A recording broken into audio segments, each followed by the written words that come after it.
Yeah, hello everyone. So today we are going to talk about winning strategies, how to play for a win. Just give me a few seconds to fix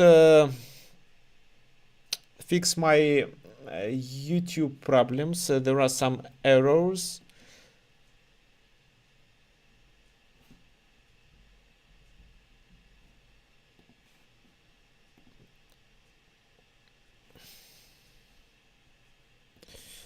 It didn't start on YouTube for some reason. Okay.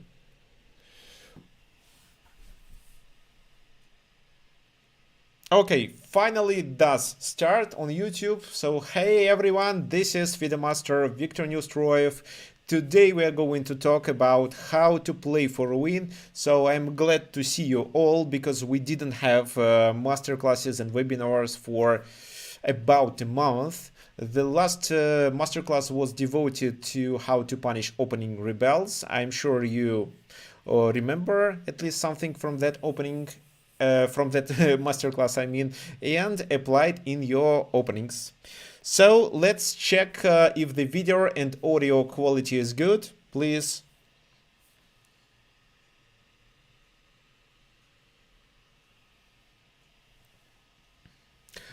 Please let me know if you can see and hear everything. So Barry here asks if the class has been cancelled. Well, if you are talking about the masterclass, no, it's just started. It wasn't cancelled. I had some technical issues, but I quickly fixed it.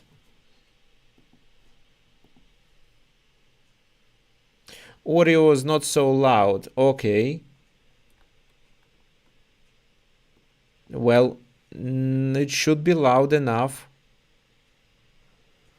I can check my other settings.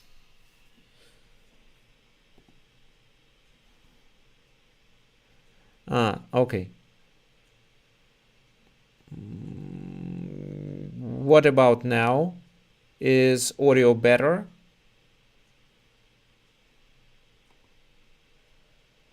It should be. I slightly increased the volume of the microphone, so it should be better. Okay, fine. And the microphone is just near in front of me. You see, this is my microphone. Okay, guys, can you share any news? So, and you can also tell me what problems do you experience in your chess games before we start. Let's just wait for a couple minutes.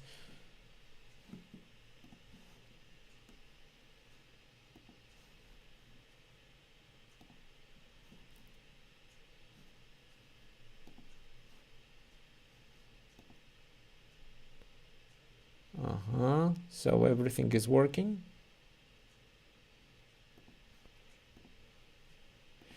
And I also need to set a stream on Facebook.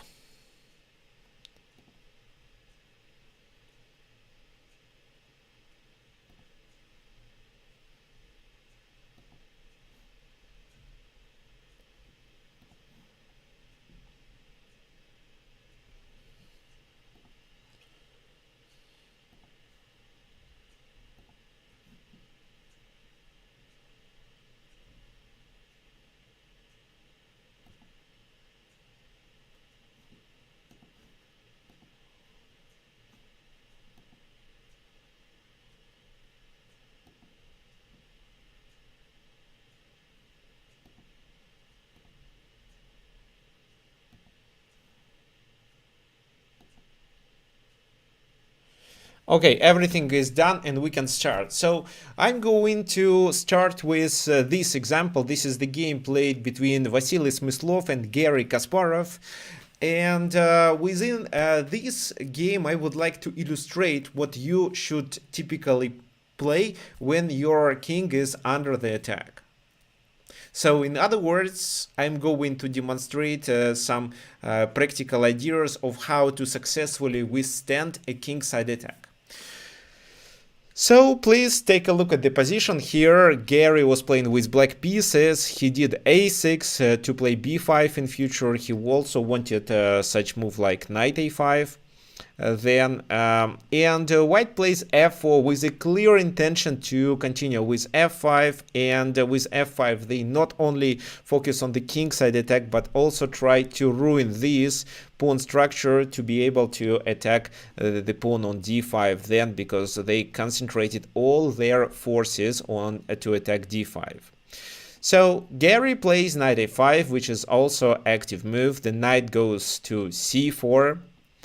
And white continues with f5. That was quite predictable. The main idea of this move is to ruin the pawn center and take the pawn on d5. But after that, when Garry continued with b5, white simply moved with their queen to h4, and now they are totally focused on the kingside attack. And when you are under kingside attack, when your king is in trouble, your task is to combine defensive efforts together with counter-attacking options. So, for example, if in this position you decide instead of b5 to counter-attack with knight c4, that move is not considered to be good enough because the bishop simply retreats and you experience some serious problems with this pawn on e6.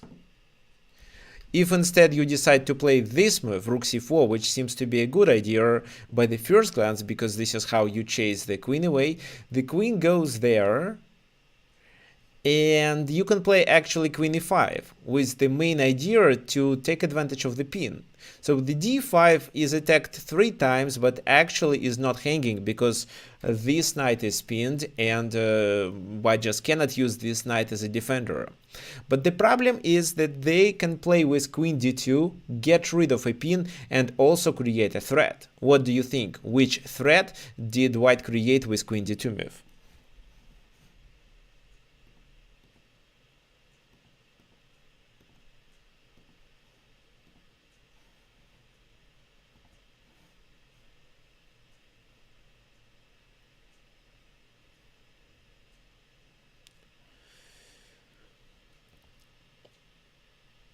Okay, guys, if you have any private questions or anything, you can always message me on tricksofchess@gmail.com, as well as at school@chesslance.com. So, okay, here English Camera and Lisa Borges suggest bishop takes h6, and yes, I absolutely agree with you about this move. So bishop g6, taking the knight would be a critical mistake here for black, because I just have queen g5 right away, which does a double attack, you see? Or bishop g7 first, and after king g7, queen g5. The queen is hanging, and it's also a check, so white loses the material. Well, you may say it's enough, but actually, no. Considering how strong this attack is, it's definitely not enough to compensate the queen. So, queen h6 in this position. I mean, let's go back. Bishop h6, and we cannot take on c3, we have to take there, then the game continues with queen h6, and we have to move the knight to h6 to block it. But then white continues with this move, threatening with queen g7. It shouldn't be a problem by the first glance, and you can take, but then bishop comes to e4 and this knight is hanging. Rook c7 to save it. which falls under knight d5, and now you are in trouble. So the rook is hanging, there are so many pieces attacking, this knight is not participating in the game, and rook f7 is also coming. Okay, so this is where black is in the trouble. So queen d2 is definitely a strong move, and then if you don't want to lose on d5, you have to play d4, but then bishop h6 and black is in the trouble. That's why Gary didn't play rook c4. He played b5, as I told you. So queen h4. How to play then? What do you think? How black should defend?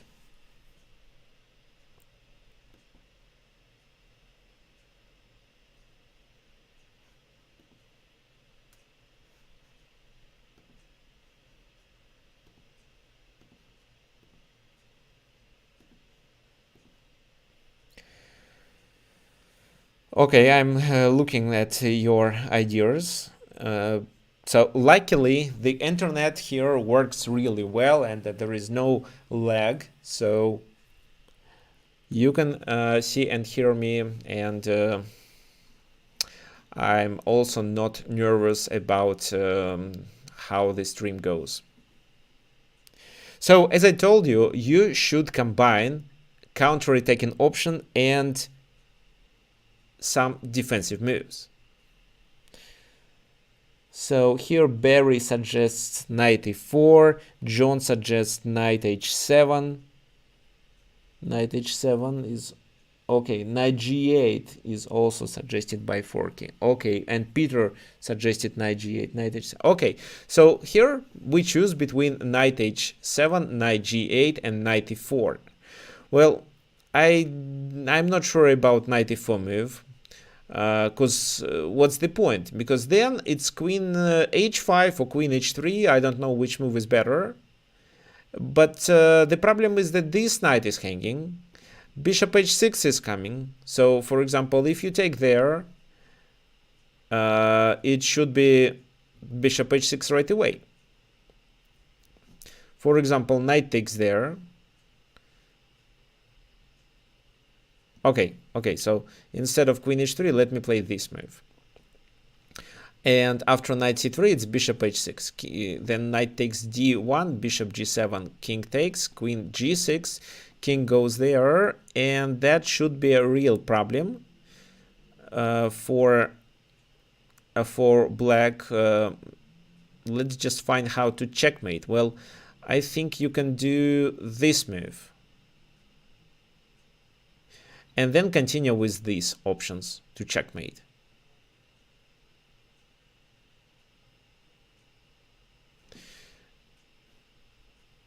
Another thing you can do after king h8 is just to play f6. And then this is even stronger. So the bishop has to take, you take with your rook, and you're threatening with something like that. So rook e7. Yeah, not everything is so clear here. Okay.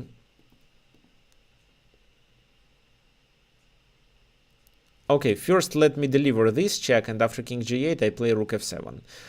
Because this time rook e7, neither rook e7 nor rook c7 helps. It's a checkmate.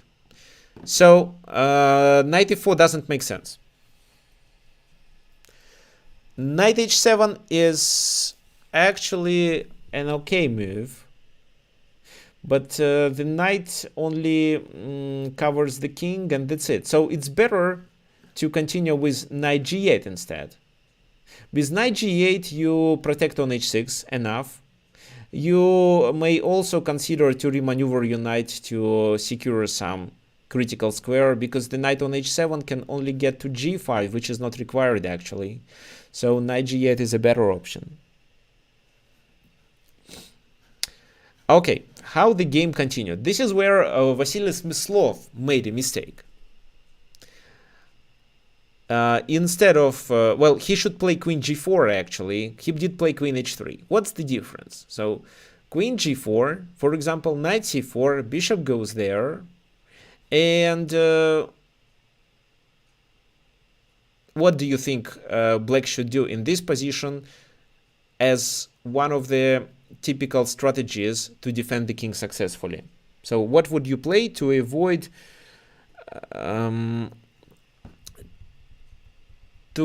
future problems with the king on h8? Which strategy black should follow?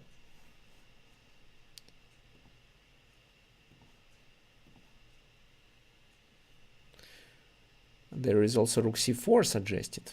Interesting.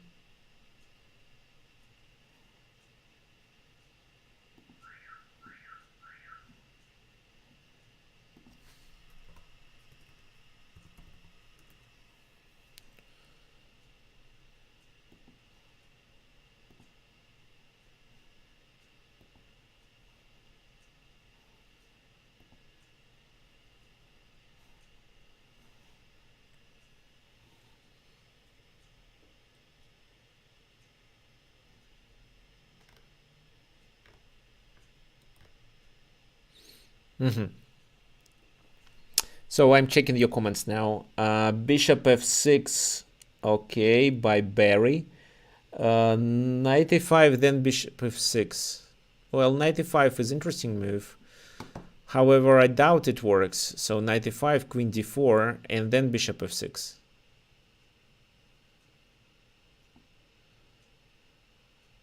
Okay, maybe I'm mistaken with queen d4, so knight e5. The queen is hanging.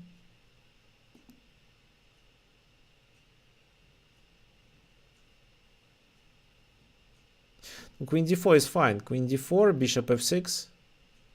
F takes e6. And then I take on d5 because I don't see any discovered attacks here. So one more thing I want you to learn. When you stay under attack, you should do three typical maneuver.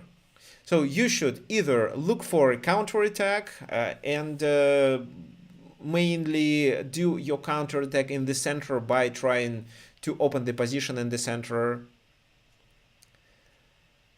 You should exchange pieces that are extremely dangerous for your position, so eliminating active pieces of your opponent.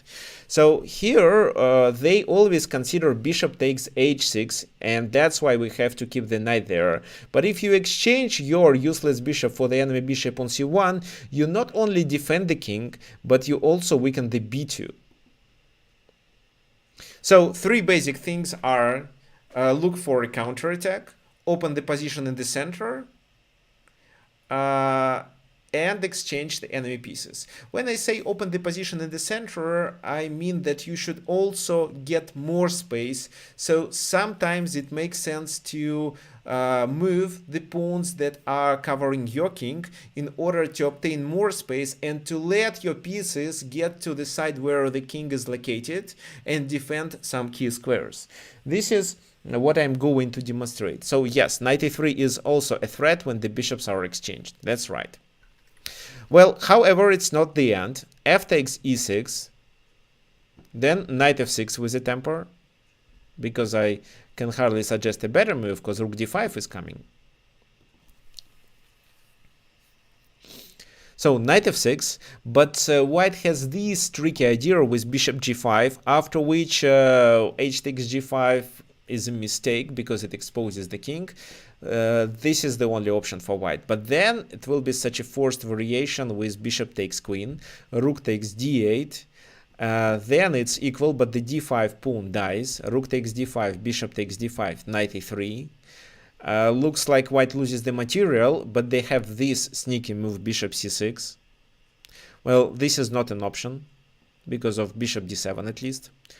Rook takes e6, rook f8 check, king goes there, bishop e4, g6, and this is where white is a pawn up and is playing for a win, but the b2 and a3 are weaknesses and black can get some practical chances to fight for a draw. So queen g4 was the best move, and after knight c4 it could lead to this forced endgame, to this one.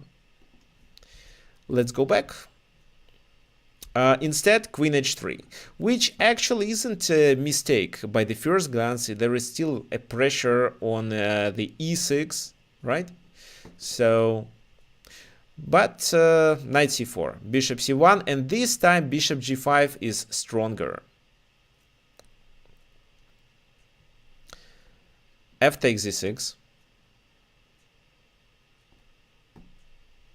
Bishop takes c1 and rook takes c1. So some of you may say, why it's so important to take on c1 right away? Why not to capture on d5 first and capture on c1 with the other rook? Well, then queen b6, and after rook takes c1, it's knight b2. This knight is pinned. The pawn on a3 is a weakness, and these pawns are also vulnerable, especially the one on e6, which is attacked already 2 times with rook and queen. So rook c1, knight e3, which is a fork, and well, rook g1, just knight f6, and black is fine. This pawn dies, the d5 is well protected. That's why here white decides to take on d5 and sacrifice the exchange.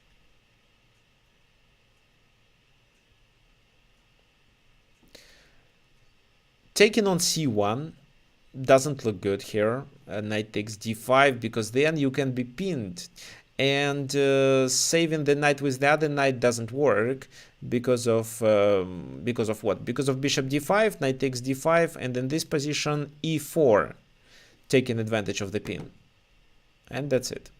So that's why knight f1. They also take on f1. This is what happened in the game. Well, and again, Gary understands that he has good chances to play for a win, because he is up the exchange. However, the exchange is compensated with 2 pawns on e2 and e6, but he understands that he'll get more advantage in case if he simplify the position. So when you have extra material, your winning strategy will be to play maybe not the best moves, but the most solid moves, which doesn't allow your opponent to make complications and provoke you to make a mistake. And Gary exchanges pieces with this move. Knight f4, do not exchange them. Now g6 should be covered. Knight e7. Well, this move with the idea of h4 and then maybe knight g6, queen g6, bishop e4, something like that, it seems to be a better plan. Smyslov plays this. And this is where Gary applies another typical strategy that you should definitely learn when you defend and apply in your games when you have to defend your king's position. What I'm talking about, who knows? Can you guess the move and also explain why this move is important?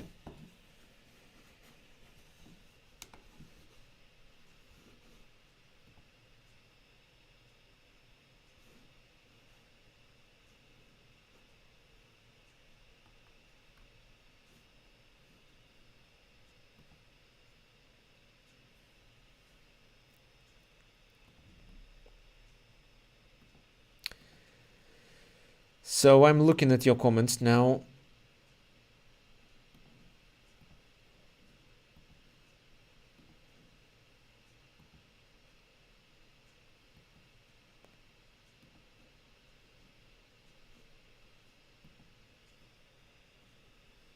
No suggestion, guys. So, okay, no suggestions at the moment. So, well, is queen g4 a threat? Well, not immediate, but here white definitely wants to play h4, h5 and get the control over the g6. And then at a certain moment of the game they will play knight g6 and they can capture with the queen and then play bishop e4, which is really dangerous. However, they can also capture with the pawn and force your king to stay on the back rank, which is quite unpleasant, but maybe is okay. So Peter suggests rook f6 or king h7.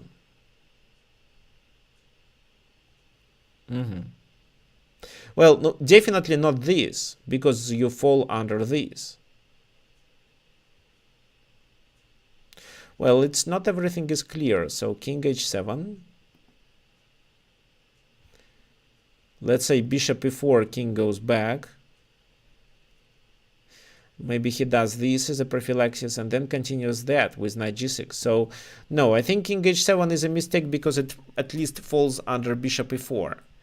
Rook f6 is the other option.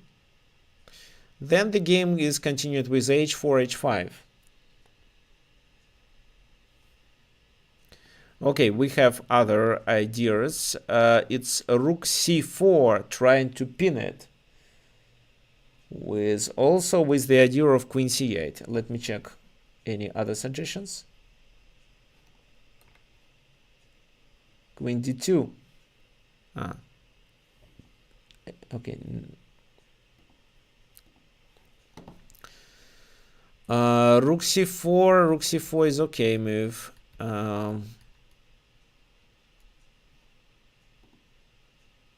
So still h4. h5. But well, rook c4 is actually okay move. Let's go back. What else? So queen e8, for example, to cover this, then this, and if you play rook f6, it's just rook d1 with the idea to go through this, to enter with the rook through the 7th rank. For example, rook d7, and the knight is pinned. Rook c1, king h2, and the next move can be this, to break the connection between these two pieces, and in case of rook f7, capture there with a check, and then capture on f7. So it's hard to suggest a move, but Gary somehow finds this move. Nobody suggested it. What means, guys, that you should definitely remember about this option, and now please pay as much attention as possible to what's going on the board. So black expands space around their king. They play g5. By the first glance, this move exposes the king's position, right? So the king at least can be attacked diagonally. But this is the only disadvantage of this move. The main idea is not only to chase the knight off, but also let black pieces to control the 7th rank. For example, the queen can control the diagonal like that. The rook can control the 7th rank. The knight may move even there to cover the king. So it makes sense to expose the king, to not let your opponent get extra space and pressure your king's position. Please remember about this option. Oh, Lisa Borges was correct. She, yes, she suggested g5. Sorry, I didn't notice it in time. Okay, so what happened in the game? Queen h3, and you cannot take the knight because of queen h6. So, for example, this, this, and it seems to be a decisive attack. Bishop e4, and I don't know how to defend. Well, I don't even need to calculate it to understand that after queen h6 the attack is decisive. To illustrate it, let me quickly show the game that I played today on Sunday morning in Blitz. I was playing with white pieces on chess.com, and I decided to play Evans Gambit. Just a quick game. We are not going to get into the details, but I think I played well.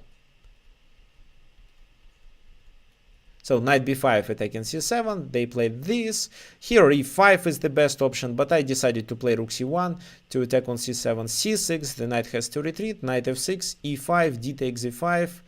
So d takes e5, the knight goes back. I just protected with the rook, that was kind of inaccuracy. I could definitely play better. With which move? Oh, I don't remember. With knight e4 and knight d6, even sacrificing the pawn on e5. I didn't calculate the line to the very end, that's why didn't realize that white has advantage, so I played this move, knight c5, bishop b1, having in mind this move, so knight c4, and I can double and attack on h7. But I played queen e4, which is one of the best options, knight a3, and they play that with the idea of knight d6. They have to take, and this is how I save my bishop and don't exchange it for this knight on the edge. And then my opponent castled, after which I realized that this is a decisive attack on the king side. And here even bishop h7 is a winning move. So this, if he goes there, it's just this. If he goes to g6, it's still quite unfavorable for him. I can, for example, continue with what? With this move, and then queen e4, and yeah, and so on. Or queen g4. So my advantage is decisive. But I didn't calculate this line, and I just played this move. The pawn is hanging. If he does that, I play this, provoking him to play this move, and then maybe g4. But he played h6, which I expected him to play as the main move. And after that, I completely ruined his king side position. So it's a fork. He has to take if he doesn't want to play without material. And this is my next move, after which I checkmate on g7. I can also do this and this. So that's why he played that. And I didn't calculate any lines here. After I calculated knight f6, g takes f6, e takes f6, I decided that that's it. The game no longer deserves, I mean, this combination no longer deserves any analysis. I just have material majority on the king side, and my opponent cannot save the position. So the only move that I could consider was this, but after bishop h7, I just take the queen. So he played queen f8, and after queen f5, rook takes e4, rook takes e4, he realized that this is a completely losing position. And then he should resign, but he took there, and only after that he did resign. So at some moments when you see that the king is exposed, for example, like it is in this position, and your opponent can bring pieces, while your pieces cannot defend the king's position in time, you may lose the game. So try to avoid it. That's why after queen h3, you should not let him take on h6, of course. And Gary plays rook f6 for such purposes. Knight retreats. Rook takes f1 with a check, otherwise they would take on h6. Bishop takes there. King g7. Well, here you may say, what about such move like queen f8? Well, it looks like a defensive move, and this is how you bring your pieces closer to the defense of the king. But what I don't like about this position is that the enemy knight goes to f7. It's not a disaster, because if they play this move, you play there, but it's kind of annoying piece. That's why instead of playing queen f8, here you would better continue with the king. So having the pawn on g5 allows you to bring the king and surround it with your pieces. Queen g4, queen d5 check. If, for example, bishop g2, how would you win in this position? Who knows?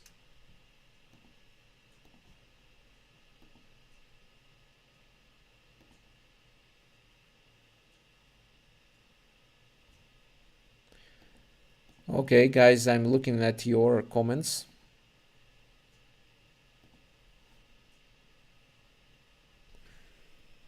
Queen f5. Well, queen f5 is definitely a move that offers advantage for black, but it's not a winning move. You can win much faster.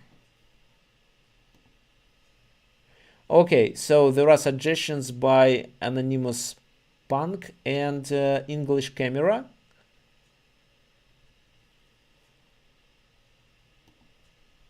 And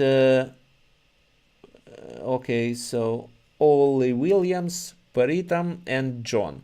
So yes, you're absolutely right. It's rook c1 check, knight takes, and this is a checkmate.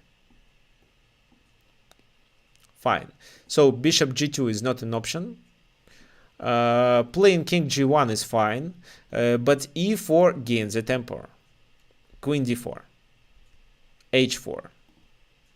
That's not a big problem. Rook f8 is a tempo move, so they cannot take on g5 because their bishop is hanging. Bishop e2, queen e3, and if this time they take, of course you can take with the queen, but h5 is even better. If they take, it's rook h8. If they play this move, then you can play knight g6, and if they still take you, let's just take the bishop actually. Okay, so king g2, this move was played in the game, knight g6, h5, chasing that knight. Knight goes back, b4, and then again I want you to guess the move. What did black play after the game ended in 4 moves here?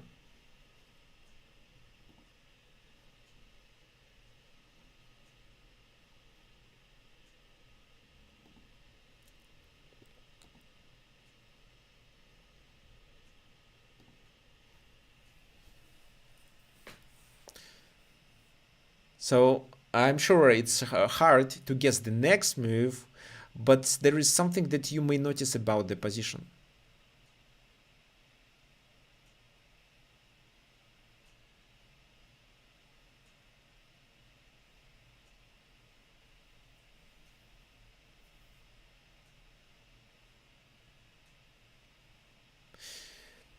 This something I want you to notice is actually the fact that white is in a Zugzwang.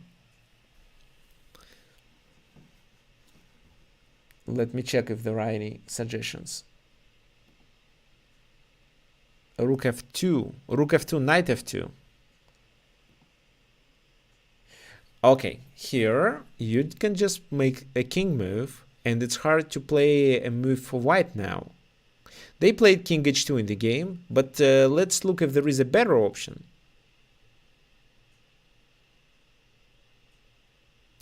Looks like not. So anyway, after that, it's just rook d8. And this time they are in trouble, because if they move the knight, it's rook d2, and black takes advantage of the pin. So, for example, they played e5, and then black just ended with extra knight, and Vasily Smyslov resigned. Here it doesn't make sense to play without a knight, especially with such 2 weak pawns and with no problems with the king on h7. So, instead of king h2, let's make another move. We cannot move the knight because it's rook f2 coming. Moving the queen means lose the bishop. Moving the bishop there means that rook takes, and then queen takes d3. So e5 seems to be the only move, right? But if you play e5, it's just king to g7. Now the moves are over, and it's time to play with the king, after which rook d3 works perfectly well. That's it. Okay, so what did I want you to remember about when you have to defend your king's side position? So 3 things that were realized here. First of all, you should combine your counter-attacking move with defensive moves. That's why knight g8, the defensive move that was protecting on h6 and was also attacking there, and that later allowed black to play knight c4, was required. Second, it makes sense to open the position in the center and eliminate active pieces of your opponent to prevent a future attack of your king side position. Then, please remember that you should expand space, and this is how you get more pieces, that you may get more pieces involved into the defense of your king. So, for example, by playing this move, it's not only stops knight g6, in future or right now, but also allows us to control these squares with the queen, and the queen will feel comfortable there. The knight may go to g6 successfully, so this is a great move, even despite that it by the first glance exposes the king. Okay, that's it. That's it about how to withstand the kingside attack. The next winning strategy is devoted to how to play symmetrical endgames, or how to play symmetrical positions. I mean the positions with symmetrical pawn structure. But before we proceed with the next game, if you are interested in more strategies of how to improve your performance, how to play for a win, you should read this article on the chessworld.com. This article is written by me, and here I explain 10 different strategies that will improve your chess performance right away.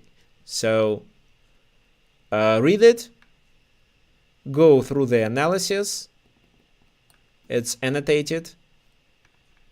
So, for example, what are they? So, opening for all occasions. Then, how to shatter the fortress. So, what to do when your opponent creates a solid fortress and by the first glance you cannot do anything to win it. How to defend the king itself. I mean himself. So, for example, you can travel with your king from one side to the other side. This is well illustrated in this game example. How to play when every temper costs a lot. So there is another game that is illustrated here. Especially this is what you should remember when you play with opposite castling position. How to play against a higher rated player. So this is an example. Well, some tricky strategies. What benefits do you get when you sacrifice the rook for a fianchetted bishop? So you can definitely read this article, but if you are even excited more about it, then you may enroll into my newest course, Winning Strategies for Club Players. And here I created 24 different strategies that you may implement, and your performance will increase immediately. So it's a 10 hours course with 24 examples, and I'm sure you will enjoy it. Okay, now let's continue with our second example. Our second example is taken from the game between Aaron Nimzowitsch and Zygmunt Tereš. So look at this position. It's well, king e7 was played, and now it's white to move. What do you think you should do, and what is the basic principle that you should follow when you play with symmetrical pawn structure? Who knows?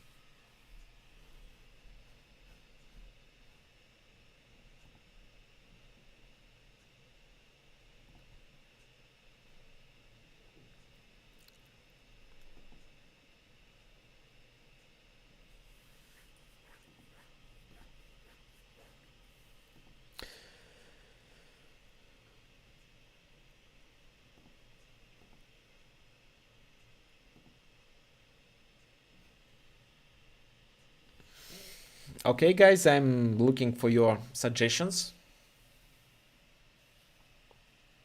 So there are several things you can do, but there is one thing and one typical strategy that you should remember every time you have symmetrical pawn structure. Well, what do I mean by saying symmetrical pawn structure? It doesn't mean that the pawns should be located like that: e3, e6, f7, f2, g7, g2. So, for example, it means that each pawn is in front of the other one.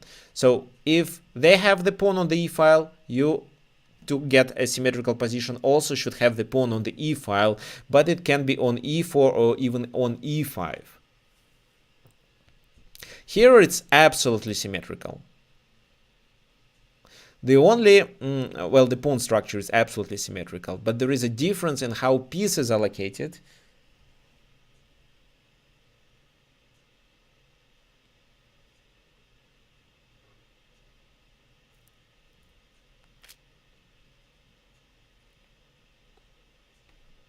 Any suggestions? Okay, Barry Phillips suggests rook c4. Milosh suggests a3. Well, Milosh a3, and what about knight c6 or even knight d5? Knight d5 is fine, I think. Okay, pawn to a3 also. Okay, rook c7, but okay, rook c7, rook d7. And if you play that, rook hc1, they take on a2. You can exchange, but king c6 and knight a5 doesn't work. It's just king b6, double attacking. So you simplify, but didn't achieve any advantage. Rook c4. Rook c4 was suggested first by who? First by Barry.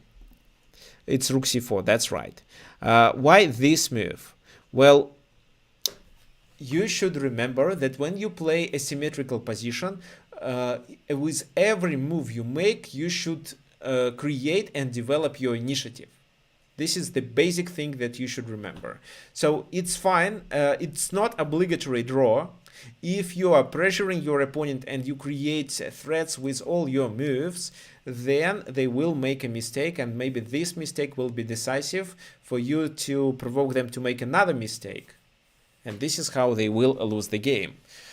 If we have enough time, then we will continue with the game that I played, and the position was also symmetrical there. I'll show you what I did there.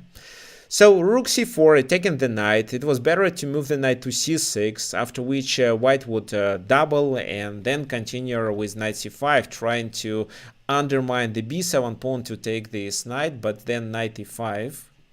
Rook goes back, b6, knight goes to b3, and white can still find a good plan with knight d4 and then either knight c6 or knight b5, and combined with rook c7, they have some practical chances to play for a win.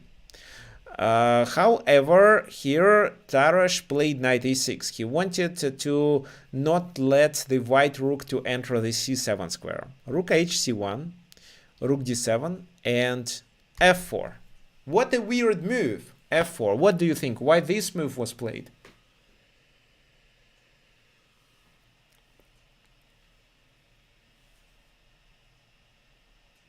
Okay, before we continue, just one more thing I want to illustrate.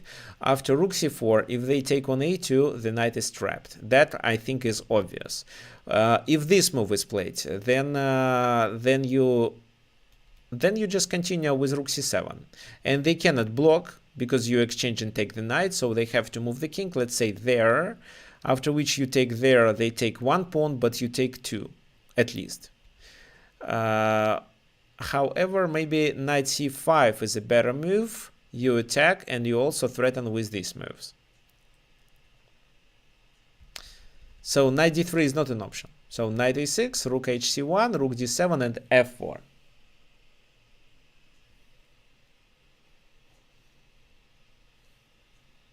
Rook a4, yes.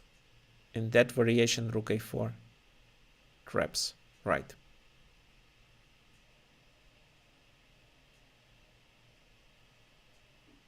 Maybe it's even better. Yes, John is absolutely correct. It's protected position for the knight on d4. Rook h d8, knight goes to d4, so black wants to chase it away, f6. And this is where Nimzovich plays a4, which is fine, because black cannot play e5 and control this square, so maybe it was better to play b4 move instead, then b5, knight takes b5, and rook d2, but then knight a7, and if knight b4 is played,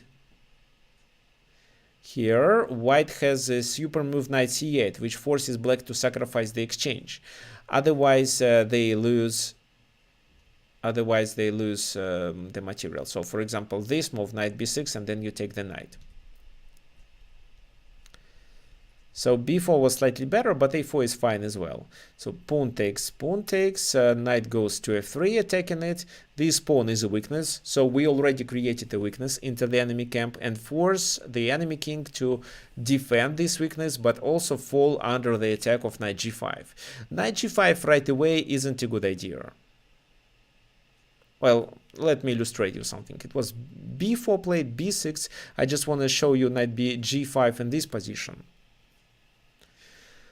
King f6, knight takes h7, and the king is trapped. The only way to save it is rook h4, but then at least the pawn on b4 can be captured.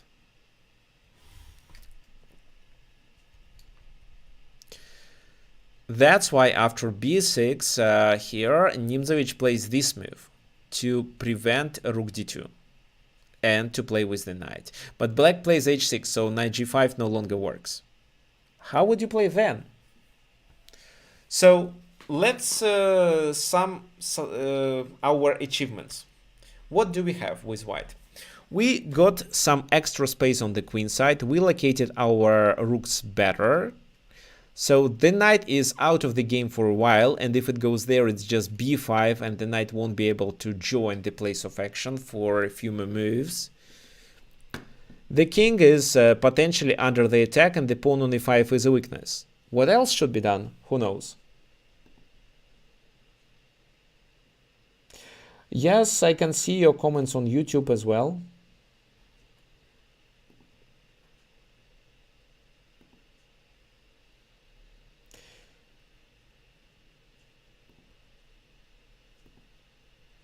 So I am not only reading comments on Facebook, but I'm reading them on YouTube, chesslands.com, and my Twitch account.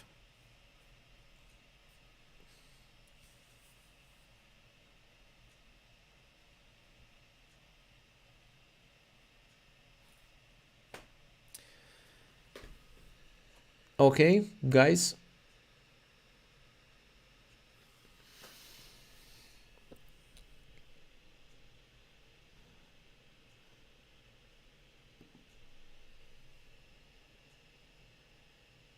The general principle that I was teaching you about symmetrical position is that with moves you play, you should create and develop initiative and provoke your opponent to defend, and this is how you force him to make weaknesses into his camp that you can take advantage of.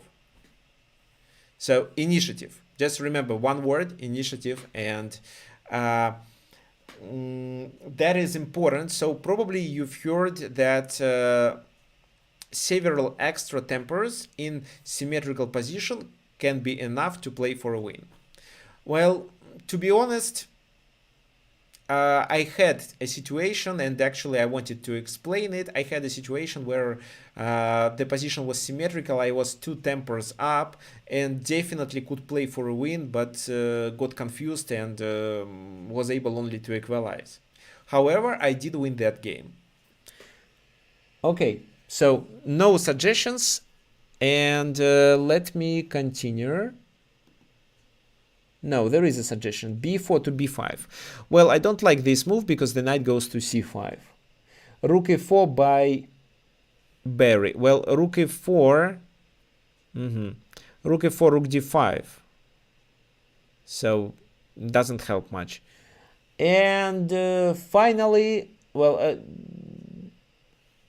e4 by Milosh. Well, e4, I don't see the point. And now the best solution by who? Darius. Exactly. h4. h4 maybe. Yes. What does this move do? I'll show you. This move stops the g7 pawn, and now the g pawn is also the object of the attack. Rook d5. Rook g4 attacking it. What now?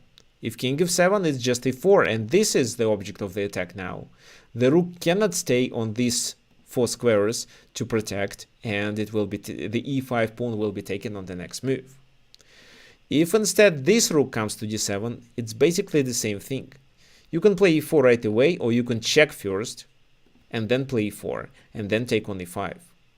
So that's why they have to use their fifth rook to protect on g7. But now rook c6. So moving the king to d5 means there will be a mating net. So for example, rook goes there. It's hanging. So I don't know how to play. Maybe e4. Knight comes to d2. And after knight b4, you just take there and threaten with what? Maybe with this move.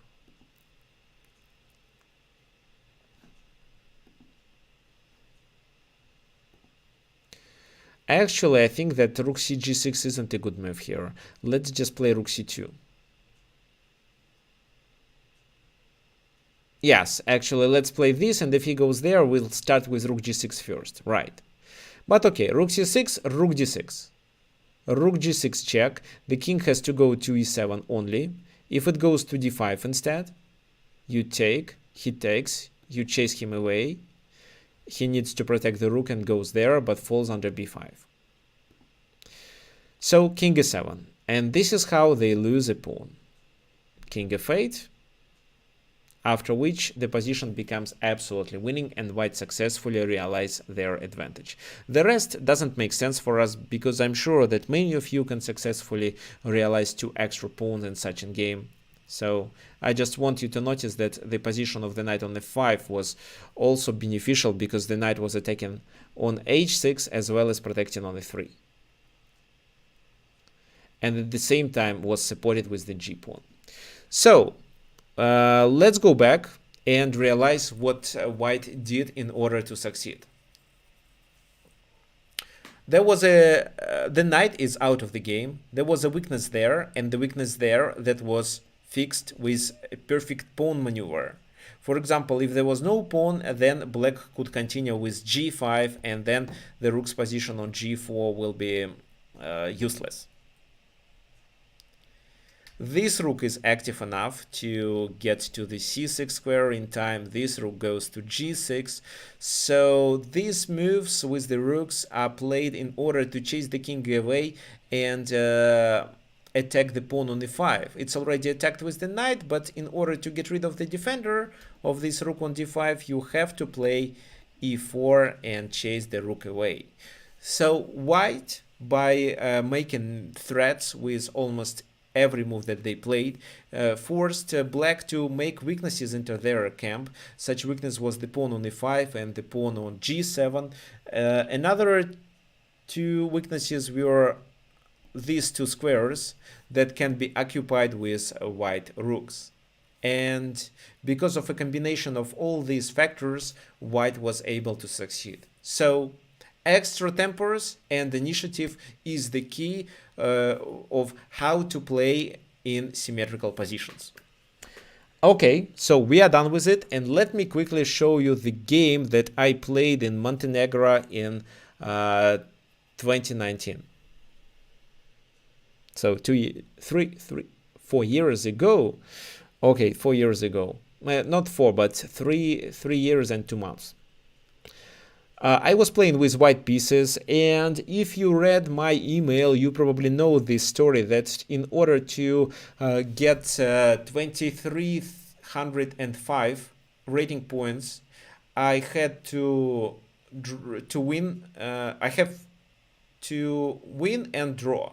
So I had 2 rounds left, and I had to score 1.5 points.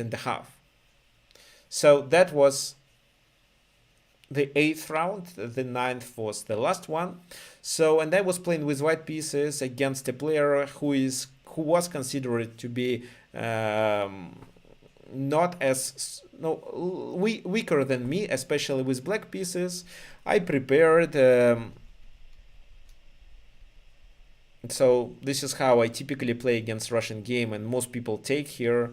That was what I was preparing because I noticed that he already played this opening. But this time here he decided to retreat. I knew that d4 is good, d5 and bishop d3. This is what I remembered. But nobody played knight f6 in serious games, because in this position white is 2 tempers up, and these 2 tempers offers stable advantage for white. But the problem is that I didn't know how to convert such advantage. I knew that bishop d3 is definitely the best option. This is what I analyzed with the computer sometime before, but I didn't know how to proceed. And my opponent plays this move. And I'm 100% sure that you won't guess my next move, which was a terrible move. But at that time, I understood that that's definitely not a good move, and definitely not the best option. But this is the move that helps me to play for a win, that may potentially create a kind of unpleasant position for my opponent, and he may make a mistake. So I want you to suggest the best move, and I also want you to guess the move that I played here. So Ahmed asked me if I can see the comments, but there are no comments after yours. Okay.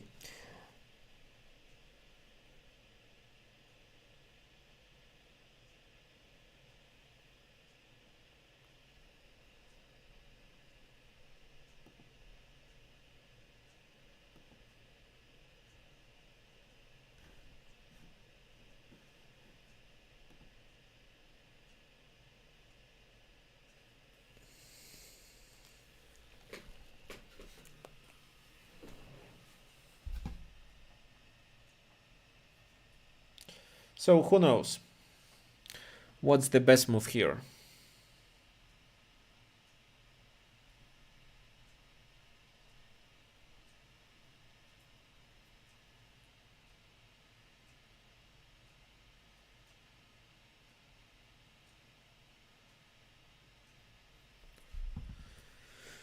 Castle is too boring. Yes, castle is too boring, and this is definitely the move that I consider it.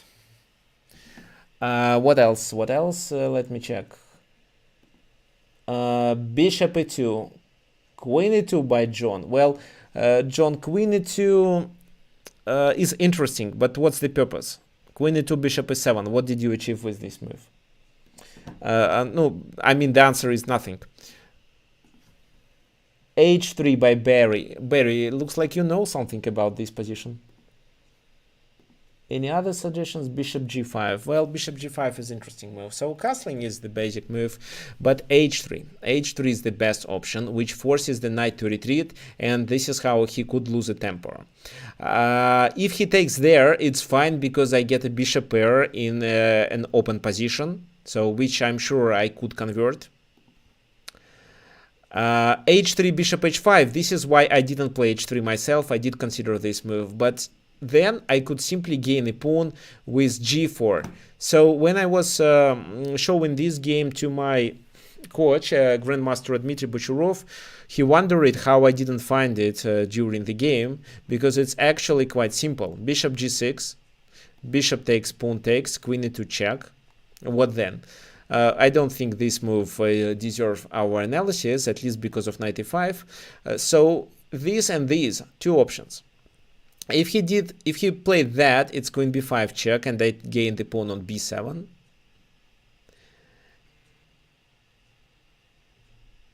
Well, maybe first g5, he goes there, and then I play queen b5, and then I take the pawn on b7, or maybe I'll take the pawn on d5. If they play with the queen, then I still play g5, the knight moves, and the pawn on d5 is not protected. So maybe this, knight moves. Maybe even it goes to e4, but I still take on d5, and my opponent is down a pawn with a bad position left. Okay, so h3 definitely offered an advantage for me. I played knight e2. So can you imagine it? Well, why did I play this move? I wanted to relocate my knight there and have the pawn on c3. And I definitely expected him to take what he did. That was a good idea for black, but I thought that maybe it gives me an open file to succeed with the attack.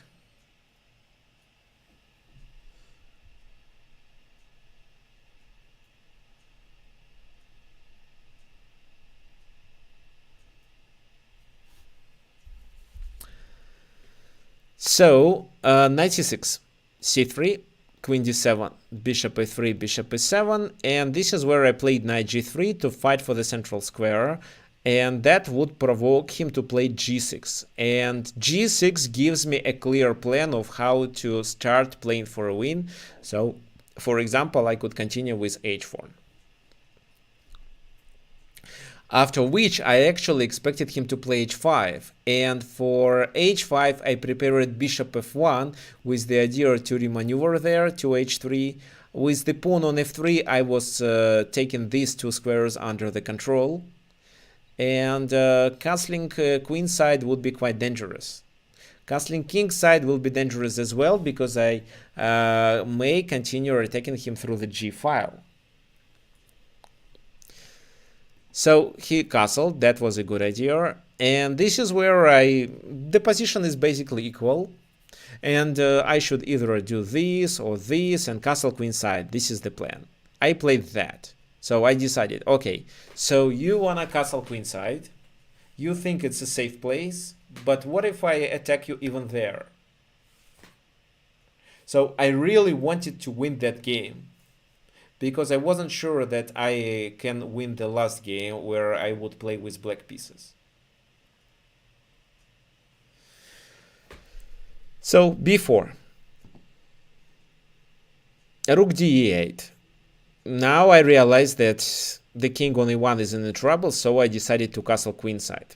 Bishop d6, and here my opponent is threatening with bishop g3, f takes g3, rook takes a3, queen takes a3, and rook e8. I can show you. So let me play some random move.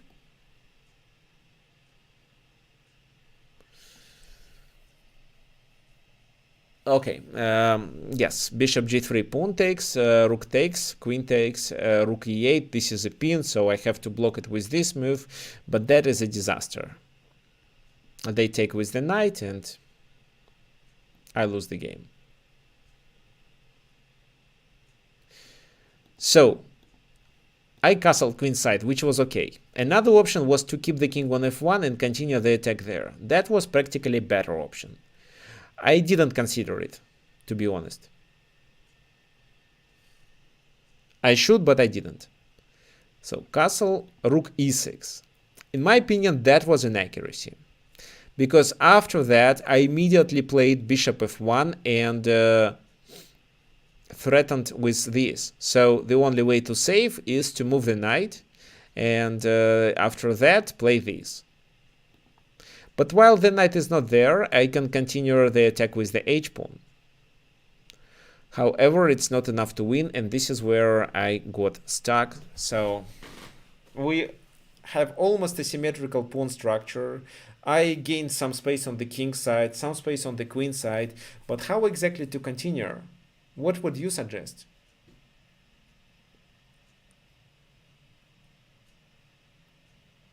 Who knows?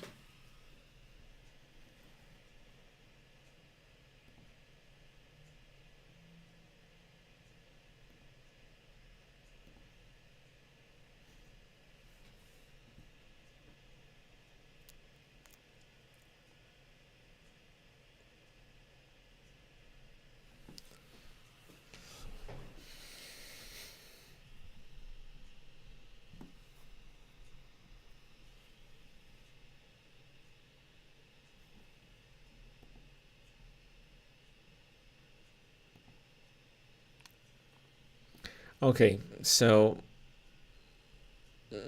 I didn't know how to play, and I also didn't want to spend a lot of time. Well, I spent more time than my opponent, so if I spend even more, I can be in a time trouble. That's why I decided just to play chess and make some move. Well, h6, well, I don't know what for. Maybe later I can somehow attack h7. No, I think it makes sense just to keep it like it is, because potentially it may ruin his pawn chain. a4, yeah, maybe a4. I just played a3. Why did I play this move? I just wanted to play c4 and then d5. The best move, well, I analyzed the game after, the best move was this, and if he takes, I play d5. which could open the position, and because of that I could successfully take advantage of my bishop pair.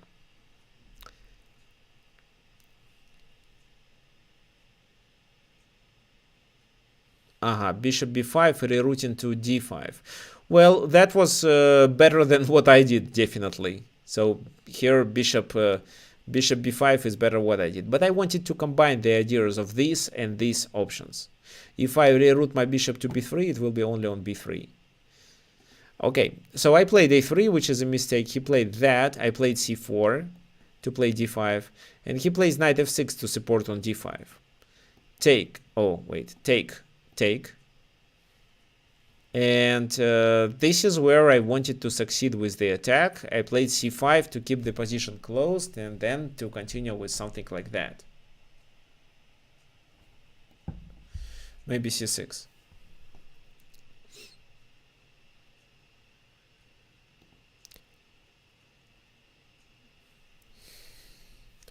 So he doesn't want to move the bishop to a bad position. That's why he took and improved my pawns. This is also why I played c5. I wanted my pawns to get improved. So I have a bishop pair, but I can take advantage of this bishop pair only if the position becomes open. I also have a queenside attack, of course, but how to take advantage of it? So he plays king b8. b5 doesn't work. b5, knight a5, he threatens there, and if I take, he takes on a3, and I am in trouble because he enters my camp with his pieces. So that's why bishop d3. Rook there, bishop retreats, queen g7, and then I wanted to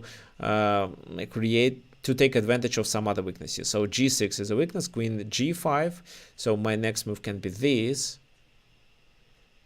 And I'm also threatening with this. That's why he played that move. Queen h4, attacking there. Rook goes there to protect. Queen f4. Knight f8. And I played bishop b5 to create a pin and to take that.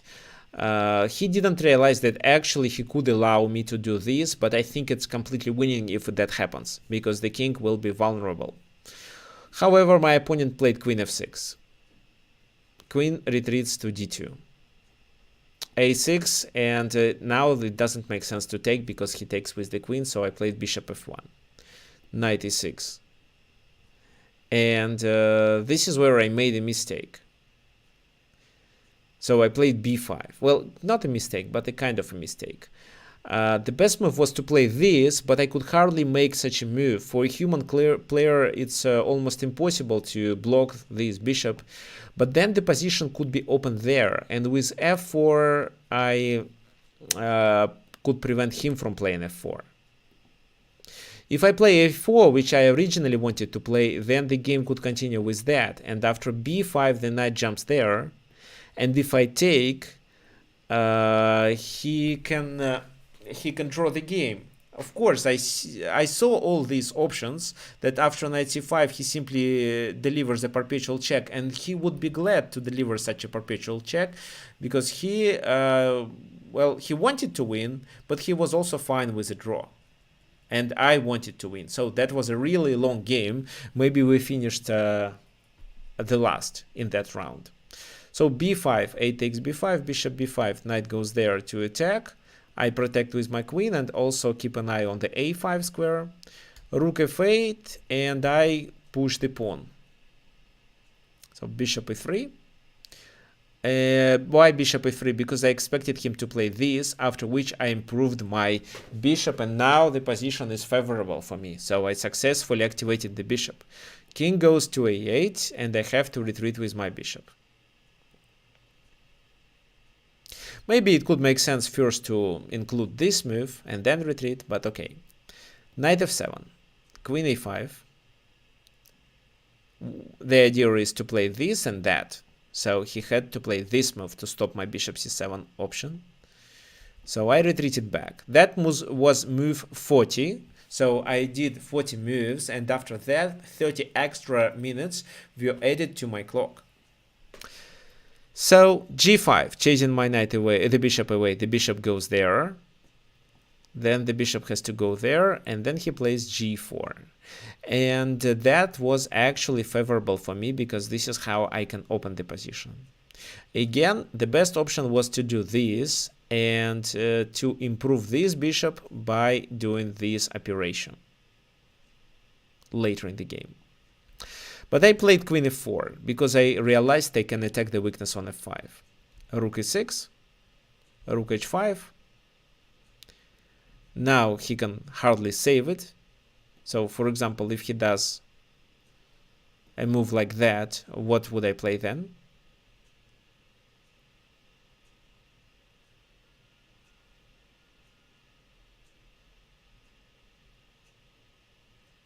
Well, actually, I don't know. I would probably continue with maybe with queen g5 move to pass the game into the endgame.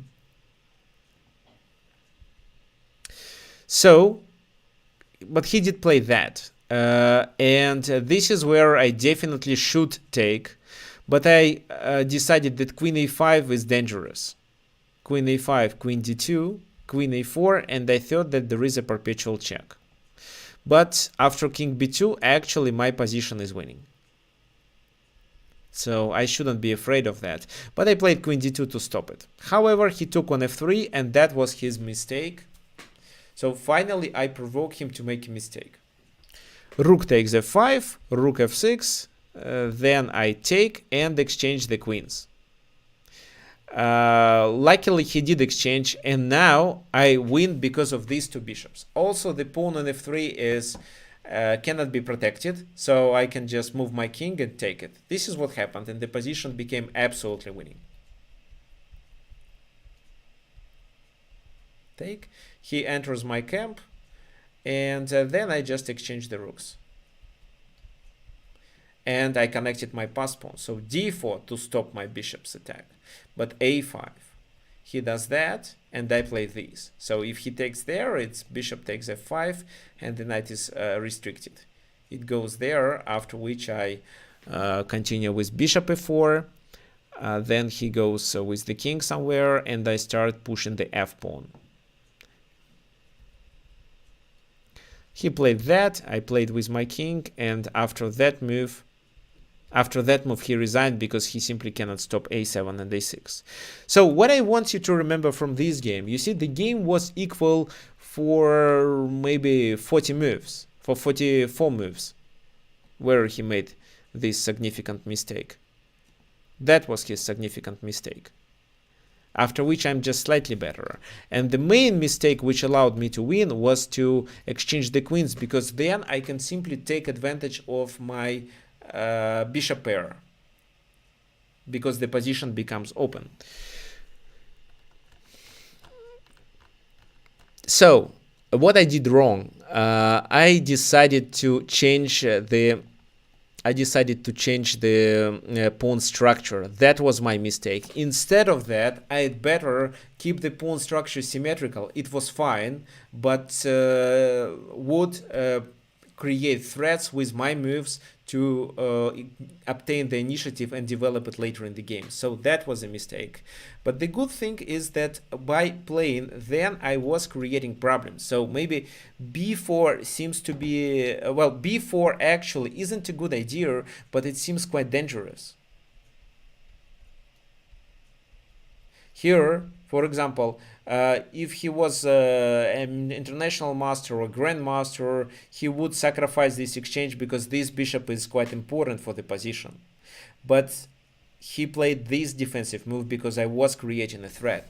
And this is what I want you to do. And if you want to play for a win in symmetrical positions, create threats, even if this threat, even if you see your opponent can defend against this threat. This is a so-called a mosquito bite strategy. When you create some small traps and threats, and your opponent is able to defend and finally defends against 10 of them, but when you play it when you play the 11th time he finally makes a mistake. This is what happened in my game, and this is what may also happen in your game. But I think that your opponent makes a mistake earlier, maybe after 5 or 6 threat. So this is what I want you to learn from today. And let me just remind you that if you are looking for more winning strategies, you can read this article.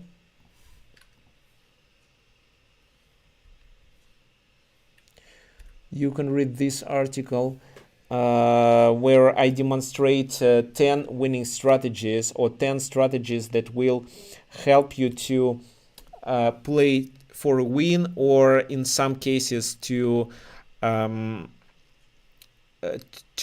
fight for a draw if your position is worse. And if you want to learn more and improve your chess performance right away by applying these strategies. So basically, to become a better chess player, you should improve your tactics, positional play, opening, calculation. However, that takes a lot of efforts from any chess player. If you want to improve your chess performance right now, you should learn these winning strategies, and you can enroll into my course, which is now on sale only for $49. So I'll send you with the link.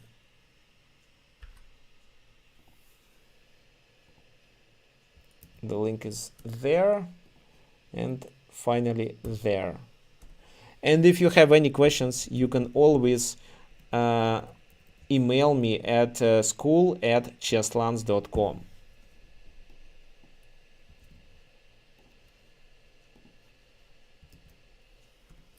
I also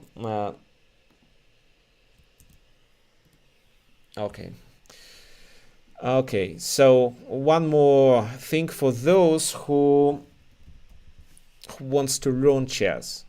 Here at ChessLance, you can schedule your free chess lesson by clicking on this page. You can choose a coach that you want to work with, choose timing, then enter your name. And free lessons are actually free. It's written here, proceed to payment, because we freeze $2 on your card account, on your bank account. And this money will be revealed in a few days. So it's just to prove that you won't miss this meeting. If you are looking for 1 hour lesson, you can click here, book your class, choose, well, you can choose your time. I'm actually in Almaty.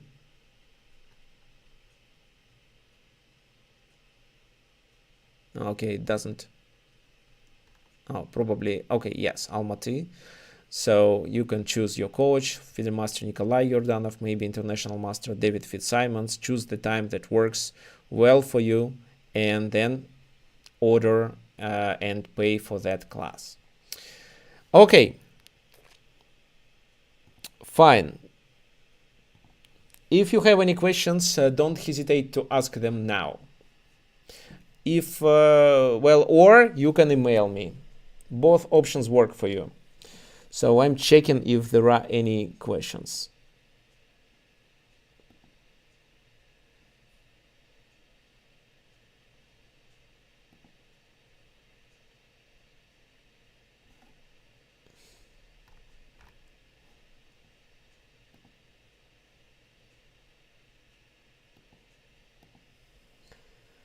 Winning strategies. Okay, so good question.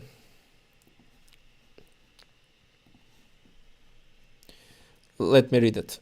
So the question is, Winning Strategies for Club Players with FIDE Master Viktor Neustroyev is a book or video lessons. It's video lessons. 10 hours of video lessons. 24 lectures. It's 24 videos voiced and explained by me with PGNs attached.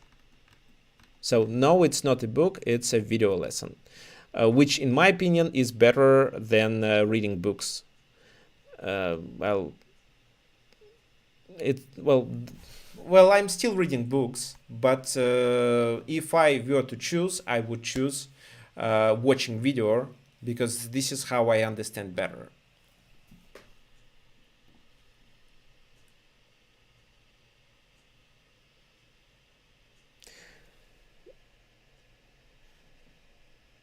Can you please what? Illustrate or what?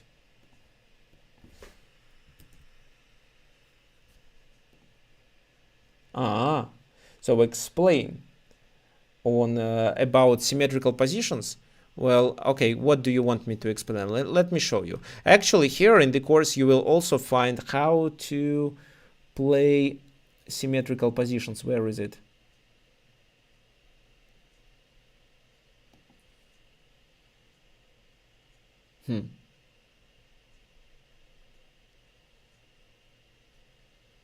Well, I don't see it for some reason, but it's definitely here.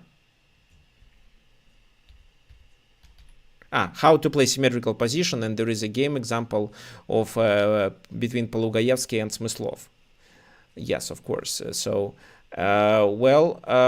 for example, you didn't know, I'm sure you didn't know how to draw the game, so how to provide your opponent with no chances. Well, probably you won't get any winning chances as well, but the game will be close to a draw. How to play if you are a higher rated player? Well, how to play without space, which is important, how to play with extra space. How to play unpleasantly, my favorite. How to play unpleasantly and the ability to create complications or to complicate the position. This is what I like a lot. Well, shattering the fortress, this is a good example. Well, this is what I'm sure you didn't know about the knight on c6 or c3. And of course, mosquito bite strategy that I explained. Okay, let's go back and let me repeat what I told you about symmetrical positions. So, when you play positions with symmetrical pawn structure, it's always better to have some extra tempers. But if you don't have them, I still want you to create and develop your initiative. With every move that you play, you should make a small threat and provoke your opponent to defend. So the initiative is the key to success in symmetrical positions. Okay, any other questions?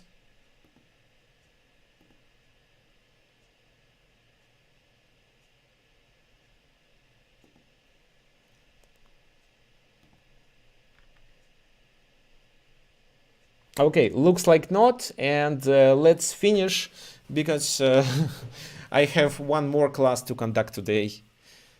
So I have a class with a student from Mexico now. Okay, fine. So next week we will conduct a masterclass. It will be a paid masterclass which will consist of 4 hours.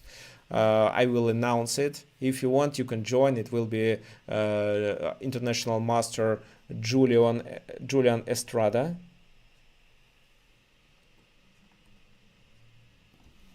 So I'll show you. This guy, international master Julian Estrada Nieta, he actually has 2 grandmasters norm. Okay, fine. So thank you for coming, and let's finish for today.